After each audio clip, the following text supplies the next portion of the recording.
Hello मेरे प्यारे बच्चों, क्या हाल चाल। आज की वीडियो में हम करने वाले हैं तुलसीदास जी का जीवन परिचय क्या होता है। तुलसीदास जी का जीवन परिचय छात्रों जो होता है हर साल पूछा जाता है, चाहे अथवा में दे दे या फिर अथवा में नहीं देगा तो मेन में जरूर ही देगा तुलसीदास जी का जीवन परिचय।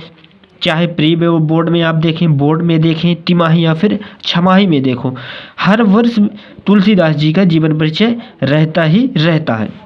इसमें आपको देखिए तुलसीदास जी का यदि जीवन परिचय आपने याद कर लिया तो आपको दो फायदे होते हैं। सबसे पहला तो आपसे जीवन परिचय बनने लगता है अच्छी तरह से, एकदम उनके बारे में डिटेल जानकारी प्राप्त हो जाती है तुलसीदास जी के बारे में। सेकंड ये रहेगा कि यहाँ से जो ऑब्जेक्टिव क्वेश्चन बनते हैं, ज़्यादातर छात्रों के ऑब्जेक्टिव क्वेश्चन बनाए जाते हैं कि उनका जन्म कब हुआ तुलसीदास जी का, उनकी प्रमुख जो रचना है वो क्या हुई, उनके पिताजी का नाम क्या होता है और उनकी पत्नी का नाम क्या होता है। ये सभी चीज़ें आपको क्लियर हो जाती है जीवन परिचय याद करने से। तो और इसको याद करने का जो फ़ायदा होता है, कैसे किया जाता है छात्रों याद, तो आप लोगों को मैं रिकमेंडेड यही करूँगा कि आप लोग पहले तो इसको एक रफ में लिख लीजिए पेन लेकर, उसके बाद फिर आप याद करने की कोशिश करिए। यदि ऐसे आपको याद नहीं हो रहा तो मेरी वीडियो को आप दो तीन बार देखिए, उसके बाद मेरे साथ याद करने की कोशिश करिए। फर्स्ट इसमें रहेगा जीवन परिचय। तुलसीदास जी का जन्म सन 1532 ईस्वी में हुआ था। पहले आपको जन्म बताना है।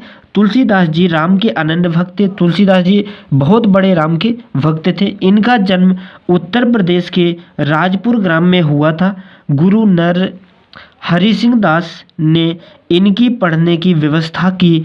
बड़े होने पर इनका विवाह दीनबंधु पाठक की पुत्री रत्नावली से हुआ। पत्नी के व्यंग बाणों से आहत होकर अयोध्या आ गए। तुलसीदास जी पत्नी के व्यंग बाणों से आहत होकर अयोध्या चले गए और रामचरितमानस की रचना की। इनकी मृत्यु सन 1623 ईस्वी में हुई। यहाँ तक आप लोगों को इनका जीवन परिचय छात्रों याद कर लेना है। इसके बाद रचनाएं लिखना पड़ता है आपको। रचनाएं इनकी प्रमुख जो रचना है वो तो रामचरितमानस है, आप लोगों को याद रखना है, क्योंकि ऑब्जेक्टिव में कभी कभी पूछ लेता है कि तुलसीदास जी की प्रमुख रचनाएं कौन कौन सी हैं। तो सबसे जो प्रमुख रचना है रामचरितमानस, उसके अलावा उन्होंने रचनाओं की खोज की।